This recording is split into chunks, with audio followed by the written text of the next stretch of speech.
Welcome to Proudly Asian, a podcast series that tells bold and proud stories of Asians by Asians. I'm Isabel Wong, a financial journalist who wants to uncover the many Asian stories around us that are waiting to be told. There's never just one way to look at Asians. This podcast will take you through a deep dive into the life stories, struggles, and triumphs of young Asians around the world.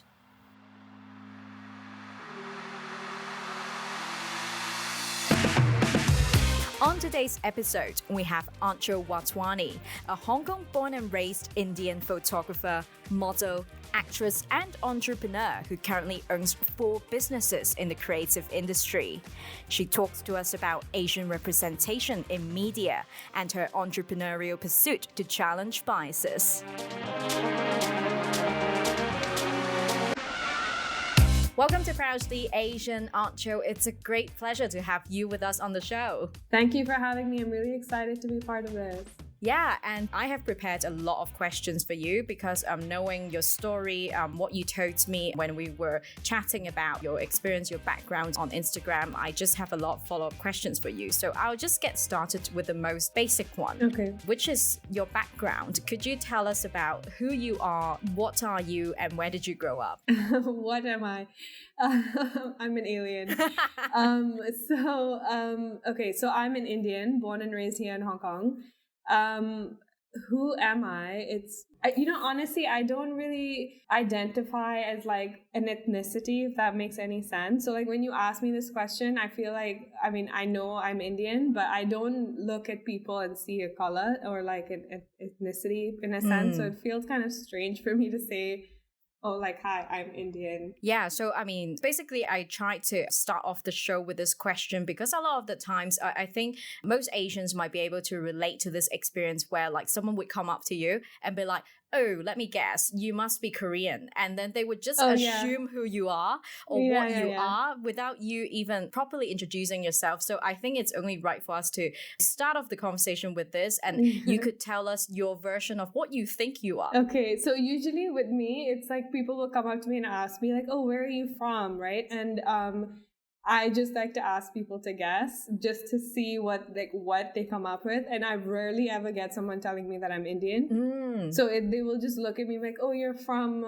you're from Morocco, you're Greek, I don't know what I've heard Russian, I've heard everything except Indian. And then like at last, I've had this incident where like someone came up, they're like, you must be like some exotic ethnicity, and I was like, no, I'm Indian. And they look like the look of disappointment that they get in their face because they were just not expecting me to be Indian. Like that was just the most plain thing in their mind. And so they were like, oh, you have to be this mix of, this really nice combination of interesting ethnicities. And then when I just say, no, I'm just Indian, they're like, oh, okay. Oh, wow. Yeah. But what about, do you get that from your Indian friends as well? Would they also tell you that they wouldn't have guessed you were Indian when they first met you? I think my accent gives it away. Right. So, at least within the community, when I meet another person who's Indian, like when they hear me speak, they would probably know that I'm Indian or from my name or like, if I introduce myself and I say I'm Aanchal, they're like, oh, okay, you're Indian. But for the most part, our community is quite small. So like, if I did meet another Indian or like I'm Sindhi, so there are like different types of Indian. And so the type of Indian I am is Sindhi. And so everyone in our community sort of knows each other or they know like of like my last name or my family or something like that. So when we meet each other and you just sort of know. I don't know how to explain it. It's like if I saw someone on the street, it's like very easy for me to know, oh, that person is Indian. Oh, wow. It's just, like sometimes when you walk past someone and for like maybe when you see someone who's from China or someone who's from Korea and Japanese, like because you can tell that they're not like or someone who's Chinese, you'd be easily recognizable for you because you can, I don't know if that happens to you, but for me, when I walk on the street, if I saw someone who's Indian, I just know they're Indian. Right. Yeah. I can somehow relate to that experience, or I'll be able to tell that if a person might not be Chinese, while my friends who might be white, they would be like, oh, like all Koreans and Japanese and Chinese are all the same, which I'm that's exactly. not true. That's not true. Yeah. And you can sort of tell people apart. Like we have different features or there's a different distinctive look to the way we behave, or the way we behave, or something is different. I don't know what it is, but you can tell there's a difference, Yeah. So like, yeah. Yeah, I guess for those who actually are fans of Friends, I would say like Asians or Chinese normally have an unagi, like Ross does, to detect what Yeah, this yeah. Asian in front of us is. Yeah. Or like even when they hear the language, like if someone's just speaking casually in their language, like many of my foreign friends cannot identify the difference. They're like, oh, this person must be like just some random. And I'm like, no, like you can hear this speaking this language, like you can hear the difference. Yeah, but to follow up on your life story, so you grew up in an Indian household in Hong Kong, right? So Yeah. could you tell us about, the experience growing up in an Indian household in Hong Kong? What was breakfast like? Were there any parents' expectation, education, or any insecurity that you probably had? Okay. So I like in my home we speak English. We don't actually speak, but a lot of different Indian families speak their own family dialect, like their own Indian dialect at home. Our general language is Hindi. So when we watch like TV shows, like my grandma would always watch Indian TV shows, and that's how I picked up Hindi. But like at home, my parents would speak Sindhi, or like my grandma would speak Sindhi with my dad and my mom. But with us, we speak English at home, and I don't know why, but it was something we got very used to. So English ended up being my first language, and Cantonese was my second language. And Hindi would just be a language I would hear on TV, and I would never really practice it. And after some point, I realized that it was important for me to learn how to speak at least the main dialect of India. And so I started pushing my grandma. So I would tell her that, can you talk to me in Hindi? Just like that. And it would be something she would find funny, or like my parents would find funny, because my grandma was poor, and like, I would try to say things based on what I hear on TV, and they would think this is hilarious, but it was my way of like learning just a bit of my culture. And I feel like I grew up in a household that wasn't very religious. My grandma's religious. She would like insist on us having to do, all of these rituals and stuff, but my parents didn't believe in it. I didn't believe in it. So it wasn't something it didn't, there was nothing particular. I feel like growing up to a local person in Hong Kong, we would be set apart, because my diet is not very Indian. I eat a lot of like Chinese food at home rather than eating Indian food all the time. Except I have to have chai in the morning. Ooh. And biscuits with my chai. That's I cannot leave my house without having one cup of chai. That's the best. Like, yeah. I just don't work. It just doesn't work. My body doesn't function without a cup of chai in the morning. Wow. I think that's the most Indian thing about me. And but I feel like there's nothing else. And I think from all of my Indian friends or colleagues that I've had who were Indian, they always tell me every Indian household has a secret recipe to make their own chai. Is it true? What's your recipe? So my grandma had one, because my grandfather was very particular about his chai. And he used to put, what's the English word for it? Is it cardamom? I don't know. It's okay, so it's probably cardamom. I only know the Sindhi word for it, but he would insist to have 2 cardamoms, like crushed and put into his chai, and that was it. He didn't want any of the other like spices, which other people might put cinnamon or like star anise and stuff like that in their chai, and so he didn't like any of that. And so growing up, I would have his cup of tea, because I was not allowed to have a cup of tea as a kid. And he would have a cup of tea in the morning, in the afternoon, and he would have one in the middle of the night before he sleeps. And so I would be put to bed as a kid before school, and I would wake up secretly because I knew my grandfather was having his tea, and he would give me like a couple of sips without my parents knowing. And so I started my tea addiction because of that. Wow. So when I make my tea, I'm actually not fussy. I just have like the normal, I put almond milk, and I put a tea bag, and that's it. I just have tea that way. But every now and then, if I do like miss my grandfather, I would throw in some cardamom in my tea. That's a beautiful story. And I would like to try out that recipe as well. Yeah, it's relatively simple. But I feel like boiling the tea leaves separately, not putting it in the tea bag, the flavor comes out very differently, except Oh. I'm just really lazy. So I just put the tea bag and I just live with it. But boiling the tea makes a huge difference, like just the leaves itself. Wow, I didn't know that, because normally I would just put in like maybe a couple Yorkshire tea bags in there. Okay, yeah. No, it's different when you actually get, like, if you buy Lipton yellow tea label and you just get just the raw leaves, and then you put it in the boil, like in a pan, and just boil it in the water first. The taste is very different than just dumping the same brand's tea bag in water. I'm gonna try it out. I don't know why. Yeah, it's a bit more effort, but But yeah, if it's a good cup of tea, I'm willing to try out anything to achieve that. yeah, it makes a difference. Yeah, but going back to your life story, I'm not sure if you get asked this a lot, but then it's around the same question around like, who are you and what are you? Do you also see yourself as a Hong Konger? I do, because I spent my whole life here, and I feel like because I went to local school, and most of my friends growing up, well, we're big different communities, but from my primary school, okay, I didn't have any friends in primary school. Secondary school, I had a bunch of combination of cultures, and then university was just all like local students and local friends, and so I feel like growing up, I was. Because I practically grew up with so many local people, and within, like, I spent most of my time out of the house in a sense, and my parents, like, I'm third generation in Hong Kong, so my parents kind of grew up here, and so, you know, they have like bits and pieces of Hong Kong, and I have more bits and pieces of Hong Kong, having been here so long. So yeah, I don't think I'm anything but a Hong Konger.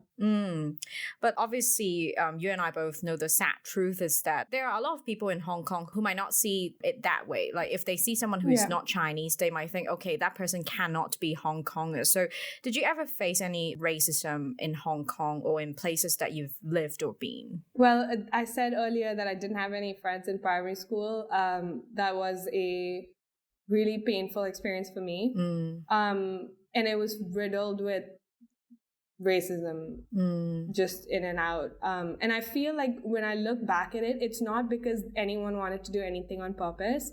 It was literally a really huge lack of understanding someone else. And because someone is different, like for example, I had really long curly hair. This is my natural hair that you're looking at right now, but like I had really long curly hair, and like when I was, you know, my lunchbox, maybe some of the stuff in my lunchbox was different some of the days, or you know, I just looked different, or my mom looked different, or like my just certain things of my life was a little bit different than someone else's, and that was just strange to people, and they didn't understand it, and they didn't know why, and so I'm instantly like alienated for that. And it didn't help that I was in an accident when I was 6. And so I was out of school for like a very long time. And then when I come back, it was even more so, you know, and because at that point I didn't speak any Cantonese and I was exempted from certain classes. I do remember, like, I've looked back on this a lot to just figure out why this had happened to me. But I realized like a lot of the local students felt that it was unfair that I was exempted from like certain Chinese language programs, that because I couldn't sit the exam because it was in Cantonese. So the school automatically exempted me and allowed me to sit in class because I couldn't do another subject. I would sit in class and just do my homework or do whatever I wanted to if I didn't have any homework. But the other students had to participate in the lesson and had to sit those exams, and they didn't understand why I was so special to be exempted. And then when we got like our final year grades, you know, at the end of the year, I would, because my parents like encouraged me to study hard, and it wasn't any like tiger mom thing, but my mom is very good with kids. She's a principal in a kindergarten now, so she was very like supportive of what I was doing. She had her techniques of teaching me things, and you know, she put a lot of effort in me and my sister. So I turned out with very good grades, and I had like first or second in class, and then it pissed off the students even more because I suppose their parents were pushing them, and we were all in a Band 1 school. I spent a lot of my life in a Band 1 school, so like it was a lot of pressure for everyone, and I feel like they didn't understand me being exempted from all these, like at least 3 classes I was exempted from, and on top of that I come first in class, and they didn't know why, you know, it was unfair for them. And on top of that, I'm this weird stranger looking person with a different skin color, different features, weird hair, different food, you know? So I feel like it was just this big thing that made people find me like, why does she get special treatment? So let's hate on her. I see. I really think that was what it was. And I feel like a lot of them didn't come from families that helped them understand people's differences. Like there's a moment when I was in uni, and my major was in fashion design. I'm skipping way through my life for this, but there was a moment because I felt like people had improved and things were better, but it was only because I feel like people are good at hiding how they feel, or like they know being racist to someone is wrong, so they don't do it to your face, right? But there's a moment where I was helping a friend out with his designs, and it was for like this really big show, and there was a bunch of kids who were participating in, you know, in Hong Kong we have Chinese New Year parades, and they're like, there's a big show that you walk down Nathan Road, and it's a really big thing. So he was designing for the whole show, and so one segment was a group of kids who were performing for the show, and so he couldn't attend the fittings for these outfits, and I went in to help him. I went in with my sister actually, and because I speak Cantonese, I do understand what people are saying, but I wasn't like communicating with the families. And one of the kids and their mom who came in, I was helping her dress up, and she literally, like, her kid wanted to let me help her dress up, and she was like, oh no, just give it to me and let me do it. And then her kid was like, oh, why? And then the kid was like, how come her hair is different, or she looks different? Like, she was just asking her mom, and her mom was like, oh, she's like our auntie at home. You just don't let her touch you. Like, I'll do it for you. Like, Wow. it was something along those lines. And I literally looked at her like, I don't have a problem being compared to a domestic helper. Honestly, it's a job that they're doing, and they work damn hard at doing that. But like, I don't understand why you have to teach your kid that. Like, there's so many different people in this world, and we're all doing different things. And why can't I touch your kid? Like, I'm not contagious, you know? Like, it was so strange. And I was so upset after that, because I wasn't upset at what she said to me. I was upset that what she said to the kid is going to make the kid behave that way towards someone else next time. And I was really upset. So I left that place. And then I was complaining to my sister who was there, and she heard it. And of course, she doesn't speak Cantonese. So I was explaining it to her. And then I started crying. And I was in the train, and I was crying in the train. And then suddenly this woman was staring at me for a while. And then I think she took out a tissue to give me because she didn't know what to do. And it's like in this short span of like 30 minutes that the last lady I met did this to me. I left, I went in the train, and someone did something nice for me. You know, there's like two different sides to like... It's an emotional roller coaster for sure. Yeah, but like it shows you that not everyone is bad, and not everyone thinks that way. It's a shame that there's a bunch of people who do. Yeah. And a lot of times, like the whole bunch of racism I felt growing up at first was during my primary school years, and they're all kids. So like a lot of this experience that I had when I was older made me realize that a lot of the kids who maybe have been in that primary school were just acting out what their parents have taught them. That's true. Yes. Yeah. I completely agree with the statement just now that you made about like we can't assume what people know or don't know based on appearances and their classes, because some of these parents who might actually think themselves like very highly educated, they might be the people who do that to other people. And I agree with you, because I was going to ask you if there was a lack of awareness education for children in Hong Kong about the diversity of the Hong Kong population. But then at the same time, you pointed out quite right that parents are the biggest influence to a lot of kids, and how the kids are going to grow up thinking about different issues are basically the reflection of what their parents taught them. So definitely there's an awareness education part that needs to be done on the parents' part as well. Yeah, and I feel like our media has a huge effect on that, because it's very subjective. I'm sure we're going to get into this topic later, because I also am an actress. So there's a lot of these stories I can share with you. But over time, I realized it's a huge, huge thing of why even adults in Hong Kong are so uncultured. And it's a lot to do with what we see on TV and what media we're exposed to.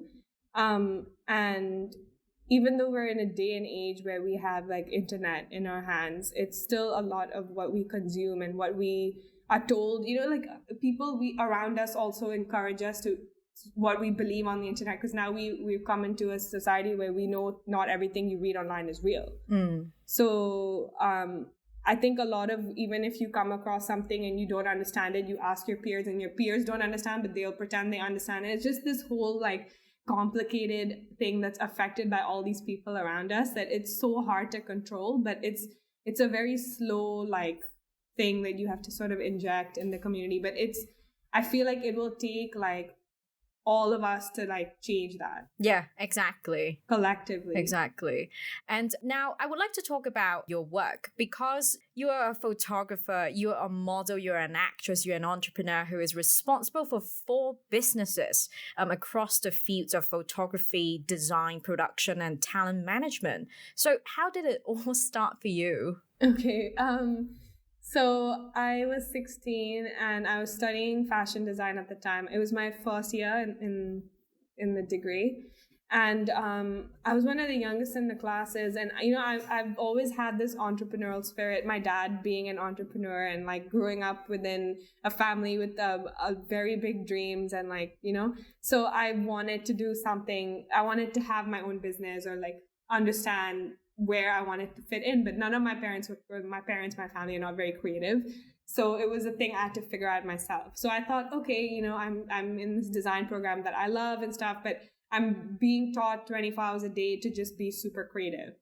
But I'm not being taught like how to sell these things to people and how businesses work and like, so I wanted to experience that myself. And I applied to like tons of internships the first year. I didn't hear back from anyone, but I didn't understand at that moment that it was because I didn't have anything to give back. Like being a year 1 student, being only 16, I have literally no clue of how anything works. So if I was hired as an intern, I can't contribute to a company. But obviously I was upset at that moment. So I was like, okay, I can spend the summer just having fun, or I can spend the summer trying to learn what I want to learn from this field, right? So I figured I can just start my own handmade jewelry company, because, if I make clothes, I have to make different sizes. It's going to cost me a ton. I don't really know how to sew properly at that point. So I said, okay, handmade jewelry is easy. It's one size fits all in a sense, let me start small. So I made this Facebook page and I made this company called Matryoshka. I just found the word very pretty, but when I searched it, it's the Russian dolls, the doll that has a baby dolls inside. Right. And I felt like I was the big doll. And when you open it inside, that's my creativity and my passion, and like all of this stuff is hidden inside this doll. So I really related to this concept. And so I was like, okay, this is the name and this is the Facebook page. I have these pictures. That's it, business launched, So I didn't think much more about it. I was just trying to sell it to people. And then my mom was very supportive. So she got all her auntie friends to like my page. And so some of them bought my jewelry because they're like, oh, let's support this kid. And after a while, like, how many aunties can you sell to? So like I lost my whole market in like a very short period of time. And then but I kept making different products and stuff. So at that point, I had a friend at school who's now my business partner, actually, for one of the businesses. And he suggested me, because I was dabbling in a lot of different stuff. I was dabbling in modeling. I was dabbling in styling with whatever designs I'd made. I met photographers. I met makeup artists, met some models. So he was like, why don't you group all these people together to do a photo shoot and of your products, and then you can make like a catalog, and then we'll go together to like these stores and see if they're willing to like keep your products there. So it was very ambitious at that time, but I was like, okay, we'll try it. Like maximum, I'm just going to get a no, right? So let's just do it. So I got a model friend and a makeup artist, and a photographer I couldn't afford. So I just took the pictures myself. And because I knew how to edit pictures from school and I had practiced a lot on it on my own, so I was confident, okay, I can do something with these shots. I still really like those pictures, by the way. Like I look back at them and I'm like, they're actually not that bad for someone who doesn't know what they're doing. But not all my pictures didn't turn out great, but there was some that I'm still okay with. But so I went on a beach and I just took these pictures and then I printed them. And I went with my friend to all of these stores, and I actually ended up having 2 stores that were willing to keep my products, with his support, of course. And then one of them was very like youthful and edgy, and the other one was a little bit more mature. So she was like, over time, she came back and told me her clientele actually wants like silver jewelry. So what they like my jewelry, and they were responding well to it, but they want the backing to be silver. They want it because it's, hypoallergenic, and like they wanted to make sure it lasts longer than just the random cheaper stuff that I was using. But the younger ones didn't care. They wanted something fast fashion, and they just wanted it to be cheap. So I learned like so much just by having these products and getting feedback from these 2 different stores that believed in me in a sense. And I think that really gave me a push to like pursue and continue fighting for my dreams, because I felt that, I didn't make any money out of that jewelry business. But over time, like when I turned into photography and I decided to change the Matryoshka into a photography company, and it's just because I feel like in the beginning I had so much support that I wasn't discouraged to continue.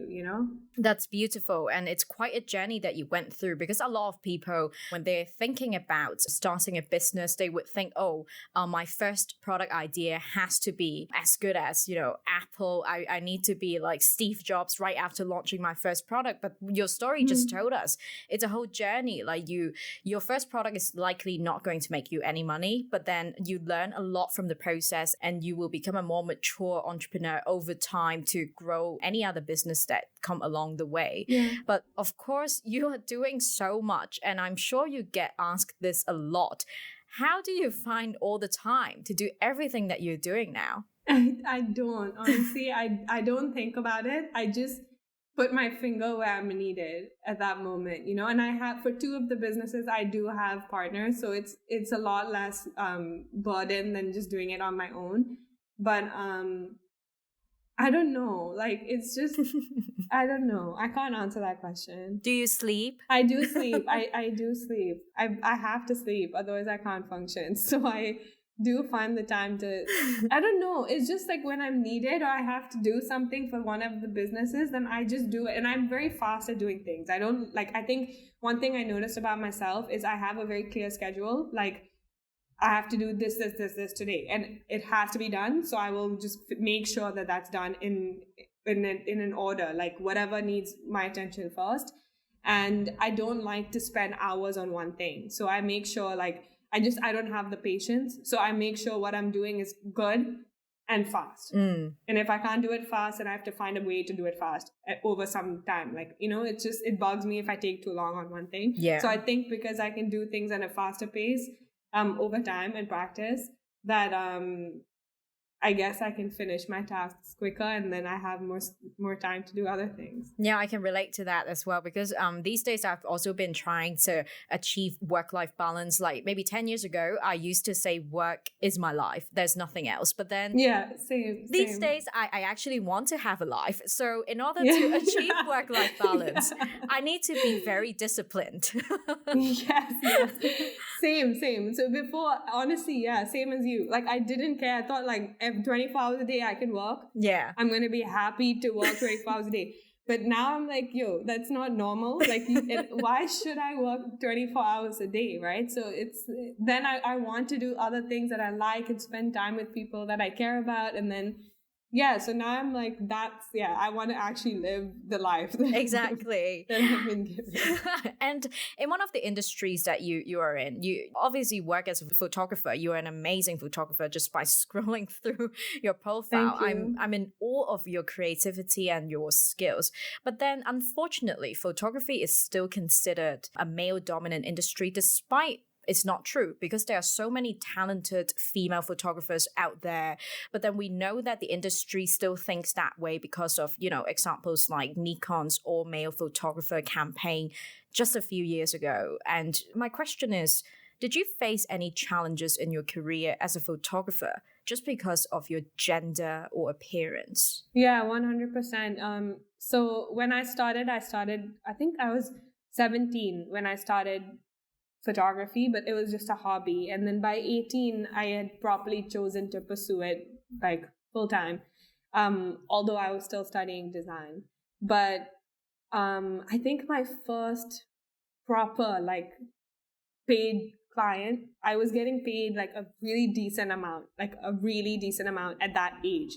And now I feel like I was underpaid, but back then, and for the skills that I had back then and stuff, it was it was like somebody's full salary, okay, at that moment of time. And my dad was very happy that I was getting paid that much. He was like, very good, you're in the right path. Like that's a way he would feel like.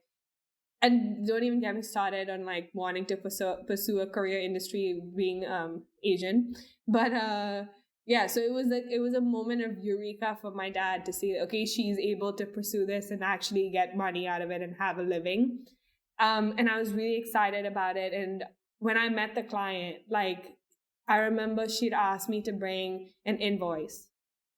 And because I'm not formally trained in doing anything besides making clothes, I didn't know what a receipt and an invoice and what's the difference between the stuff, like a quotation. And so my dad helped me because he has a business. And so he guided me. And then he was like, you need a business job, like you need a company stamp.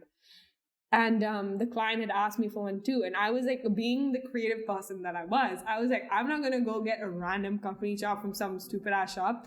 I'm going to go and like get one, like those hand carved like jobs. Like I want to get something pretty and like fun to stamp and like, So I went to a street guy who was carving stamps. It's a very beautiful stamp. I still have it. It's not professional whatsoever. Like it doesn't look like a legit job at all. Okay. So I chopped the document with that chop because I thought it was pretty. And the minute I give this invoice or whatever receipt or whatever it was to the client, and I met her in person, she looked at it and she just laughed at me. She took it. She didn't complain. She didn't say anything. She just laughed because she thought it was funny. And I'm sitting there. I must have been 18 years old. And she gave me a wad of cash, in my hand. And she's like, here, like take. And like, so for me, it was a really big deal because someone genuinely is paying me a lot of money for me at that moment.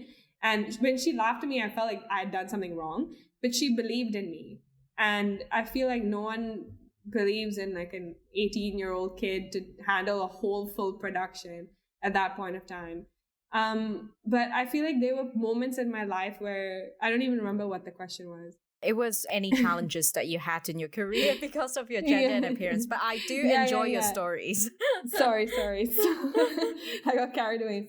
So I did have this woman who did believe in me, but so I kept going forward. And then I remember I must have been 20 something. So I was pursuing this properly. And at this point I had like a decent portfolio to like, I had my own studio at this point. And I went for this meeting with this client. So I was like, okay, I'm going in there with my portfolio and I'm going to meet the owner of this company. But genuinely, if he looks at my work, there's no comparison, right? If he can't appreciate photography, then that's none of my business. So I go and his staff greets me at the door. She makes me sit for like 5 minutes. Then the boss comes over and he sits there and he's literally looks with his arms crossed, looking at me in the most condescending manner I've ever seen anyone look at me in my life. And he's sitting there with his side-eyeing me and he's saying, so this work that you're showing me, this is your work? I'm like, yeah. He said, you took this yourself? I'm like, yeah. How old are you? Oh, wow. In my head, I'm like, why does that even matter? So I must have been 22, 23. So I was like, 23, whatever. And then he goes, okay, so in your website, I saw that you have, a studio and the pictures of it. So this is your studio? I'm like, yeah. He goes, how many square foot is your studio? Why does it matter? Honestly, why does it matter? Yeah. Exactly. And then he goes, how many staff do you have working under you at this moment? And he asked me all of these really rude questions. It's rude. It's at this point, it's not even like you genuinely asking me about this photo shoot you want to have for your company. You're just ridiculing me at this moment. So I finished, answered all his questions. In my head, I was like, I'm not getting this job and neither do I want it. I walk out and the next day I get an email from his staff and I had given them a quotation for what I had, like, that's why I had gone to meet them. But I talked nothing about the quote in person because he was busy asking me these stupid questions. And the next day I get an email from the staff literally telling me, we'd like to work with you, but at half of your quote. Like whatever you quoted me, half price. Thanks, but no thanks. Exactly.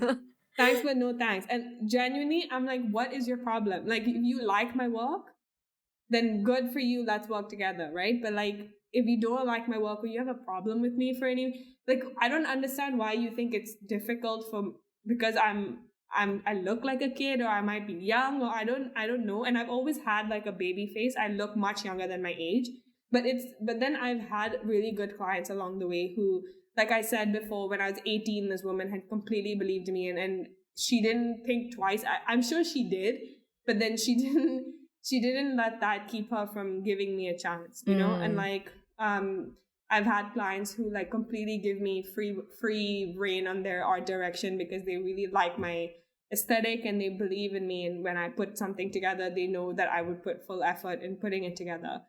I've had racist clients who, and I'm ashamed to say this is quite recent. I was working with them, and they're like an agency, like a production company in the middle of, so they deal with the clients and then they hire the teams. And so they'd hired me for, and strange enough, this client had actually found out about me because he saw me in a TV show. We did one production together where it was a video production. So I don't shoot video, and I had a team that did. And the videographer that I worked with, he's very good at his job. So we went and we did our best, and we had an hour to shoot all of this footage that's physically impossible to shoot, but we made sure as a team that we got everything. And it was a situation very hard to control, but we managed to do everything. I was monitoring everything throughout the whole shoot. So like, I know what we got was great. He sent me the footage, and he'd even organized the footage before he sent it to me in folders so that the client who gets it and whoever's editing it is able to do it smoothly instead of having to dig through all the footage. He didn't have to do that. It takes hours to do that. Then I give it to the client. And so the next day I met the client for another project, and I had to go and pitch it to their client because this middle guy can't speak English and the clients only speak English. So he literally was just counting on me to basically sell his services. And basically I would be pulled on the project as well if I managed to sell his services. Which is strange, but anyways, so I did the meeting, and it was another very big company, and they really liked our ideas, and it seemed like they were going to go forward with whatever we had pitched. Afterwards, he wanted to sit down and chat, and so we were sitting. All of his team members are there. Me and my partner were there, and he was suddenly the editor of the videos, because she's not an actual video editor. She does motion graphics, which is completely different. But then I think they just wanted to save costs, and so they just gave her the footage. And I told them so many times that, you know, it's not the same thing. It's difficult. So if you need us to edit it, it's fine. We can do it as well. But he refused. He wanted to save budgets. That's not my problem. We did our best to like make everything organized. So she had apparently complained to him, and she was sitting in front of me, that we did not give certain footage. So and because I ran through all of the footage myself, when he said, oh, you know, you didn't give me this footage, we can't finish the video, I was like, oh, actually, I took out my phone and I literally showed it. I was like, it's in this folder, it's right here. Right? I went through the footage myself. So I know we gave you more footage than you even asked for. So he was like, oh, okay. And then all of a sudden he starts ranting to me, and he's talking to me in Cantonese. So I think he's forgotten that I'm also a minority. And he started using racial slurs against my videographer because he's a minority. Wow. I'm not going to say the slur, but he was fully like, he was saying, you hired this full racial slur. And I sat there thinking like, I didn't know how to react. I didn't expect this to come out of someone I was working with mouth to my face. I'm a minority too, you know? So like, if you don't like my work, are you going to say shit about me as well behind my back or to someone else? Or like, and I'm ashamed to say I didn't say anything at that moment because I was so shocked that I did not react. But the minute I walked out of that situation, I went home and I was like, I don't care how much money this big project is going to get me.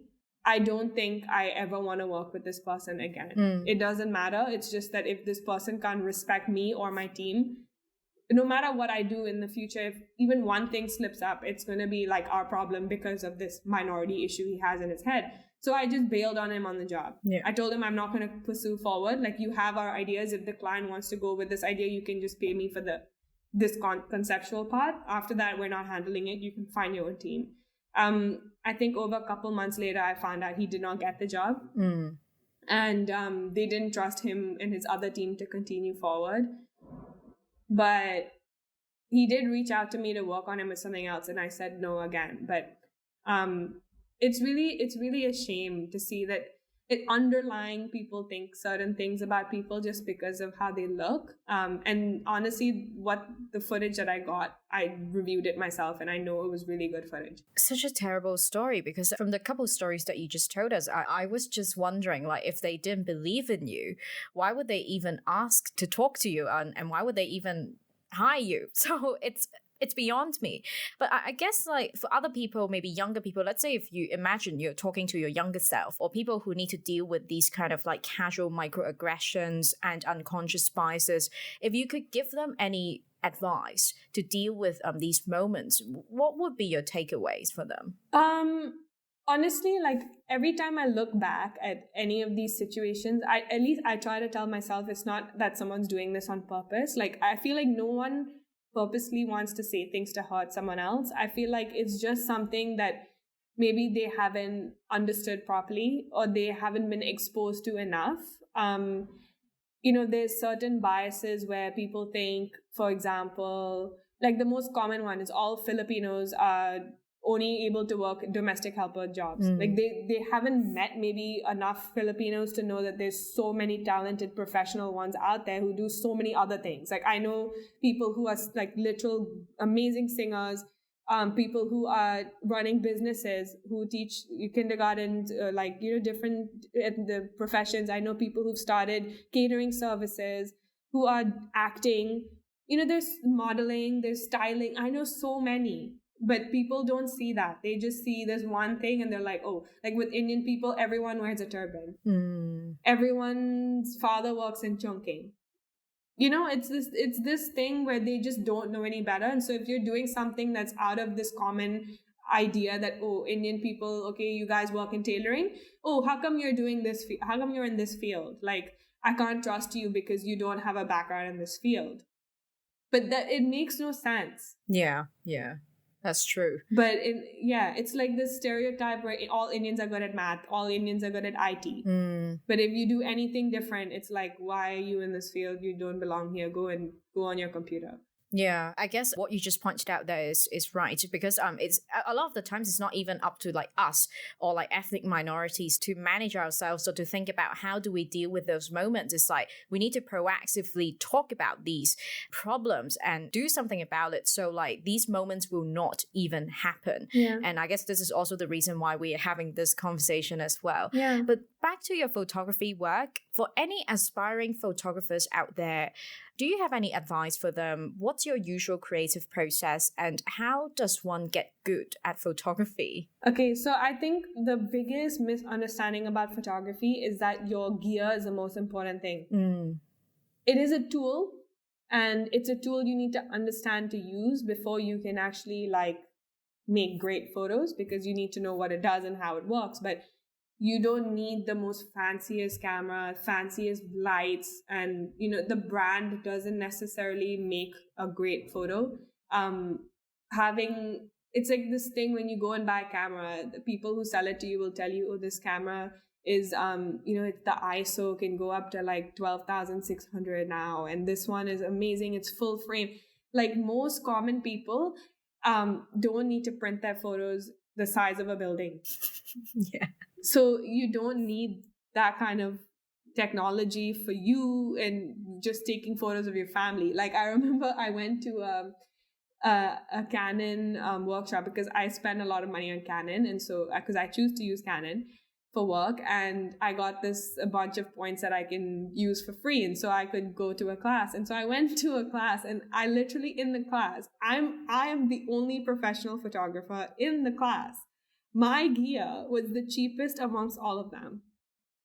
Like, when everyone took out their camera, I was like, what is this? Like, And I spoke to these people. I was like, are you guys working as photographers? They're like, no, this is for me to take photos of my child in the park. And I was like, yo, like you spent $50,000 buying that because you want to take photos of your kids in the park. And one thing that I'd learned a lot in that workshop, it wasn't about the equipment or the gear, because literally in the first lesson, the teacher had brought 2 models to the class. And so I come out, and first of all, we're all put into groups of 3. We have like 5 minutes to take photos of these girls. And so when I stand with this girl, I'm like, okay, I have 5 minutes with you. So actually less than 5 minutes. I think each person like 2-3 minutes. And I was like, okay, how about, can you, whoever you are, can you help me out? I need you to help flip her hair. I need you to stand in this pose and do this with your body. And I was sort of just giving direction. So because I kind of had this idea in my head with this limited time that I had. And I took the picture, and it wasn't a great picture, but it was a picture, right, that I felt, okay, this is better than whatever I could do in 2 minutes. And everyone had their turn, but basically most of the people would just stand there and the girl would do whatever she wanted and they would just snap pictures. But when it was my turn, I would try to direct her. And I remember the second time we had that exercise, the teacher actually took us to a studio and he had set up all the lights for us and he was teaching everyone about studio lighting. And then he had 2 models in 2 different sections of the studio. And everyone wanted to be in my group because they were like, can you show us how do you tell the models what to do? And like, your pictures come out really nice. And I didn't go around telling everyone I do this for a living. And I'm just here in this class because I have these free points, right? So I felt like a lot of it, in that moment, I realized a lot of my work, or like a lot of, I guess, successful photographers, it's not just about having the best gear and the best lighting, and it's how you see the photograph at the end. It's how you vision the person and how you help them, like direct them in what they're doing so that you can get the best out of them and best out of the photo. A lot of it has to do with your creativity and your ideas. So it's not necessary for like a person who's starting up to spend load of money buying expensive equipment. It's about what you do with that equipment. It's about your ideas. And nowadays we have, softwares like apps like Pinterest, where you can go and like research ideas and like, see what other photographers are doing, put together a mood board. It's very easy and accessible. So I feel like back before when I started, I basically had magazines from like that I had to look at, and I don't have so much. I had to literally rely on my own creativity. But now you can see like literally lighting maps that people share, how they get these lighting stuff. It's so accessible. So even if you want to learn studio photography, you don't have to go and figure it out on your own. You can see how someone else has done it and literally follow that. But it's all about like learning how to use these equipments and then being creative with it. Yeah, for sure. And I think Canon somehow has to pay you back the points for, having shared your tips on how to work the models in the workshop. But moving on, I would like to talk a little bit more about Asian representation in media, because obviously you also work as a model and you own a modeling agency. So what's your take on Asian representation in modeling and acting? I'm sure you have a lot of stories to tell about this as well. I do. So strange enough, I'm Indian, but I'm not classified as Asian in Hong Kong. So essentially when, let's say, a client or just an agency or something, whoever I'm working with as an actress or as a model, if they're looking for an Asian talent and I apply, I'm not getting the job. Because when they say Asian, they're just talking about someone, any ethnicity who has yellow skin. Right, so like East Asians. Essentially. Right. Okay, and I don't fit in that category. But when they post saying we're looking for a Caucasian talent, I'm not Caucasian either, because I'm not white enough to be Caucasian. So it's this weird gray area that of like an ethnicity no one really cares about. I understand that there's no market. For example, if there was a billboard with an East Asian face, right? Because it's interchangeable in the sense where the skin tone is relatable. So if there's a Japanese model on the billboard, it still relates to Chinese audience. Or Korean model on the billboard for a beauty ad, it still relates to a Chinese audience because the features are sort of similar, or the way the product is applied onto the body. Like if it's cosmetics, it's similar in a sense because there's shared features. Whereas if there's an Indian face there, like our features are different. The way our eyes crease or like, you know, our facial hair or like the things are different. So our cosmetics and the skin tone and stuff doesn't function the same. So they can't sell the same product. I get it. But why does Caucasians fit in that category? Like, that's true. Why are they relatable all of a sudden? Because they're the ideal look. Is that what is going on? So like it makes sense to a certain degree and it doesn't make sense to a certain degree. And then if you pay attention to the billboards that you see around the city and you see, okay, the local ads and the Western ads or whatever it is, there's a certain look to the person that is on the billboard. Even if there's Caucasian, there is one look, which is usually Russian, Ukrainian, like very blonde. Rarely, blonde, okay, blue eyes, but there's a certain face structure or look. And if you don't look like that, you don't fit, even if you are Caucasian. Wow. And same with Asians. So if you are an Asian, but you have a broader face shape, or no matter how interesting and cool that they look, or like how unique their features are, how talented they are at modeling, you don't fit that look, you don't get booked. But when you're getting your acting jobs, would you somehow be only cast as ethnic minorities, Indian characters? Have you ever got told that, oh, you don't act Indian enough? Okay. So first of all, in Hong Kong, there's not much acting work. Unless I sign to like a company like TVB or View TV or something of that sort. Now, if you're freelance, it's very hard because there's not a lot of short films or projects that go along. So if you're lucky, you get casted for like international productions that sort of come along through Hong Kong. I've been lucky in many ways. So with acting, I think, how do I put it? So there's certain look that they want for an Indian talent. It depends which market they're selling it to. So there's certain people who think darker skin is not great. So I'm a light-skinned Indian. So if they want to cater to the Indian market, I'm still a light-skinned Indian. So I sell cosmetically to the Indian market because everyone fights for light skin in India. But I still fit the Indian audience will still relate to me because I am Indian. So there's still this underlying prejudice that I'm aware of. That in a lot of sense, it's like my accent is a bit blurred. Like there's certain things that I say, I will have a very strong Indian accent. There's certain things that I say that is American. I don't know why. It's just some mixture that I have. But I have been told that can you put on like a stronger Indian, can you like nod your head, like, oh dear, can you bob your head when you talk so that, you know, you sound more Indian or look more Indian in a way. And I just laugh at that. So now when someone ever comes up to me and they're like, can you adjust your accent? Like, I get it. With acting, you need to sometimes play different accents. It really depends on the character and whether it's needed to. Yeah. But if it doesn't help or benefit the character in telling the story in any way, and it's just because you're trying to like play the race card or sell to, you know, just to sell diversity because you have to put diversity in something, like, I'm sorry, I'm not going to partake in that shit. Yeah.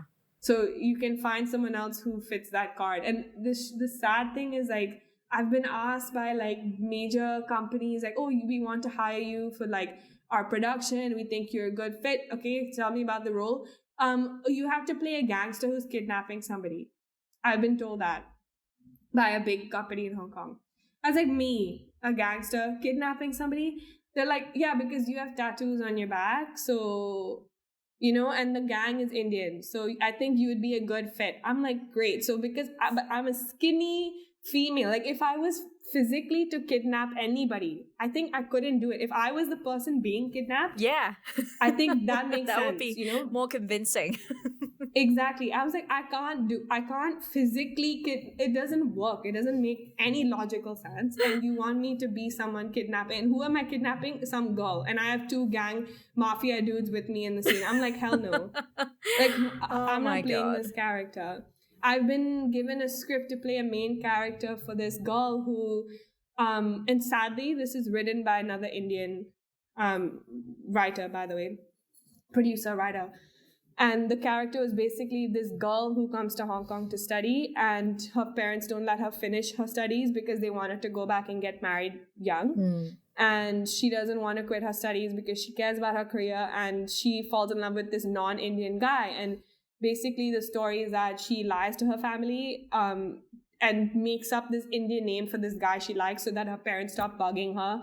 But she never actually is dating this guy, but she lies to her family saying, I'm dating this guy. And this guy is not Indian, but she lies to her family that he is Indian. And she, like this doesn't happen in India anymore. It doesn't work that way. People are so much more open-minded. It's just that it's the stereotype that we all have overseas out of India. And like for some reason, people are writing this to sell the story to whoever they're trying to sell it to. But it's such a shame because it's not real. Yeah, and I'm not even sure who the audience would be. Exactly. And so in a sense, I don't want to be a part of this, so I've been very nitpicky. And I think in a way, because I've been lucky to have multiple different things in my career. So if I don't have acting work, it's fine because I am a photographer and I model and I have other businesses. So my source of income is not only from acting. The problem comes from where people are only doing one thing. Yeah. And when, let's say, they're only trying to be an actor and they get thrown all these shit roles, but at one point they're like, I need to put food on my table. So they end up having to do these shit roles, whether or not they agree with them, because they have to do it. Right. And when they do it, that's what people watch on TV, and that's how people see these different ethnicities, So like sometimes it's like exploiting people when they're vulnerable so that they can sell the story to whoever they're trying to sell to. And it's such a shame, but I feel like I have the privilege to say, no, I'm not going to take this role. And I know that you are proactively trying to come up with a solution in the market by starting a model agency with diversity being the core of the business. So can you tell us a little bit more about that? Why did you decide to start that talent agency? Okay, so I actually launched stage management with my business partner. Her name's Nicola Lyons, and she is a veteran model in the city. She's Eurasian. And we shared like different conversations about the industry because I also model and I act, and her major was actually in film. So we had a lot of common things that we shared about. And at one point, during when coronavirus first hit the city, we were stranded with, being able to work in different, much like how we are right now. It was like that in the beginning. And so we sat together and we decided, like, we had this idea of starting this agency to change more than just diversity in the city. So for me, it was primarily diversity because it's something I faced. And, like I shared, I don't fit in the Asian category. I don't fit in the Caucasian category. Where do I fit? There is a market for people who look different. There is an audience for, models who are too tall to be models, too short to be models. There are commercials where you don't see the height, like cosmetic, like beauty pictures or jewelry pictures, or sometimes even just video ads that you see on TV. There's a lot of the height doesn't matter. It's that the character needs to have a certain look, and sometimes being more relatable or like having different skills, like for example, dancing or singing or being able to play a certain instrument or being an athlete in a certain sport. These skills come into play when you're actually doing video productions over just photos, right? So there's so much more to just than being a pretty face. So, and there's so many talents who we've gotten to know, like, because I've been doing photography for so long, that there's a lot of talents who aren't able to do it full time or like become exclusive talents to agencies, but they're very capable of being talents and they're very good at it as well. So like, why not give them an opportunity to pursue this field as well? And the clients love them. And, so we were thinking so much, but for Nicola, she being a veteran model had experienced a lot of things in the sense of unfair treatment by her agents or casting directors or the client directly, whoever she's dealing with, not being paid on time or not being paid at all, having to fight for, these basic things, like when they have a contract and she's signing the contract for the job, but all of a sudden they bail on these different things. Being in a situation that's very uncomfortable because of the photographer or, like the team, the sexual situations, which is not okay to deal with. And a lot of models are very young. So it can be very scary for a lot of them to be put in situations like that where they don't know what to do and how to get out of it. And not everyone is very aggressive enough to like stand up for themselves. They kind of succumb to the situation and figure a safe way to get out of it.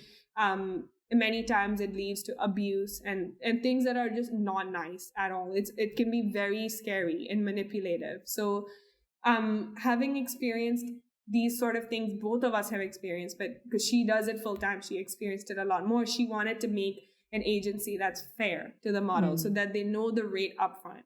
They know a time frame of when they're going to get paid. They trust us, and we do the work to ensure that the client is paying and that they get the money on time. If there's, clients that seem dodgy, we don't let them get to the point where they hire the talent. And if the client is, maybe let's say they've paid the fee and everything was fine beforehand, but it comes to a point where we're skeptical about something, one of us will accompany the talent to the job. And it's just so that we make sure everyone is safe and that who we're sending to a job, and all of our talents are very professional. We cast them before we even let them in our agency. We send people who are unique looking that other agencies don't have, because we're casting local talent. We're casting people who don't necessarily fit the modeling bill, but they have capability and they're very photogenic, or they look interesting and they can play certain roles that other talents can't, or they have skills that other talents don't have. And I felt there was a big hole for that. Nicola felt there was a big hole for that. So we thought, let's fill the hole. Yeah, for sure. And definitely, I think many markets and audiences are also yearning to see, more real faces in the media that they consume these days. So thank you so much for really trying to break the bias and challenge the bias in the industry. But now moving on to the next segment, it's going to be Rapid Bias. And in this segment, I will be asking my guests biased questions they have got asked at some point in life, and also some common biased questions Asians get asked a lot. So, Aanchal, are you ready? I'm ready. Throw it in my face. So, let's get started. Women can't make good photographers. I feel like laughing at that one. You know what? There's a study proven that women see more color and color differently than men do. We're actually a lot more sensitive to that, so we make better photographers. And you are too young to have done all that. Well, I am too young to have done all that, but I have done all of that. And, well, I think I've done pretty okay, so suck it. And you have fair skin for an Indian person. Can you say you're Eurasian instead? You book way more jobs that way. I have sadly said yes to that before, because I thought no one is going to see, when that happens. Like when a casting director has told me like, okay, we love your look. I think you're doing a great job. But actually the client is looking for a Eurasian talent. And because you don't really look Indian, if you re-roll again and you introduce yourself and just say you're Eurasian, you will get the job. So I've been sitting there and I have said in many of my casting things that, yeah, okay, blah, blah, I'm Eurasian. And then it came to a point and I was like, why should I say that I'm Eurasian? Because I'm not Eurasian. And I am Indian, and this is what Indian looks like. It bothers me. So I just say no. That's my answer. I just say no. I'm Indian. I'm going to say that I'm Indian. You own 4 businesses. Do you have a rich family? No, I don't have a rich family. I've worked very hard, but my family is very supportive. And so they've helped me in anything that I asked for help with, but not about money, because I didn't have that privilege, and I'm glad that I didn't. Let's order a curry for her. She'll be more comfortable with a dish like that on the table. I actually love curry. Curry is very yummy, but today I don't feel like having curry, so I'm going to order whatever I like. Thank you very much. Wow, I'm lucky I didn't say anything bad about you. I didn't expect you to speak Cantonese. It's happened so many times, and honestly, I don't use Cantonese. I don't casually just start talking to someone in Cantonese. Either I'm sitting there doing my job, so I don't communicate using anything. If I have to, I answer in English, right? So like many times people don't know that I speak Cantonese. I have heard people say things about me, but like nothing too terrible. But when they say I'm lucky I didn't say anything bad about you, in my head I'm like, so were you thinking to say something bad about me? Were you thinking something bad about me that you just casually didn't say and now you're glad you didn't say it? What does that mean? Thank you so much, Aanchal, for playing this round of Rapid Bias and highlighting all the casual racism that you got at some point in your life. Thank you as well.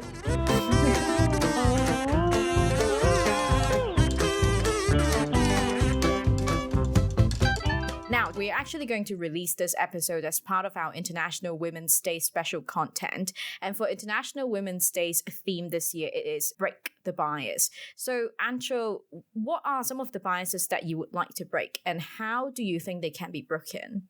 I think one of the biggest bias I'd like to break is that women can't do certain things, and the way I'm going to break it is by doing them. That's all. I don't have to say anything. I'm just going to do it. There you go. Thank you so much, Aanchal, for joining us for Proudly Asian. That was a great conversation. Thank you for having me, Isabel. It was very fun and it was very frustrating at some point, but I enjoyed it.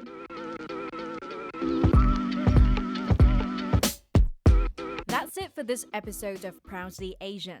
Don't forget to follow us on Instagram @proudly.asian for more content. We're on Spotify, Apple Podcasts, and YouTube. Thanks for tuning in. Signing off for now. I'm Isabel Wong. This